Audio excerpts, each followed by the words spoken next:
Mga farmers, magandang umaga sa inyo lahat. Nandito na naman ang inyong ka-farmers. Ayan, nandito tayo ngayon sa halamanan. Ayan, tayo ay tatambay dito at tayo ay magpapahangin ng kaunti. Ayan, ay may nakita akong bayabas dito mga ka-farmers sa bukid. Ayan, oh. Ay hinog na eh. Kakainin natin. Maganda sana dito yung may...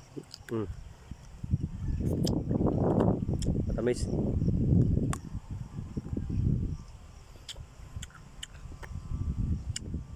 Araw ng linggo. Happy Sunday sa inyong lahat. Ay mag-relax tayo din eh. Ah, may kalamansi pa eh oh.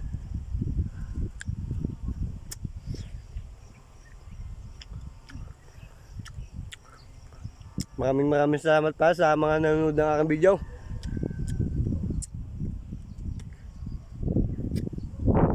Ay nangain ng bayabas dito sa bukod yan.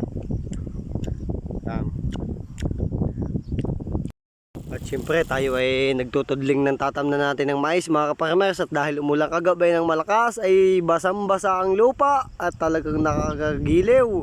At talagang hindi nabibili si kaparmers ng gasolina mga kaparmers. Ayan ay tinutudlingan mga kaparmers. Ayan o, kitain ninyo. Ayan ang kalabaw. Ayan o. Ayan ang tutudling.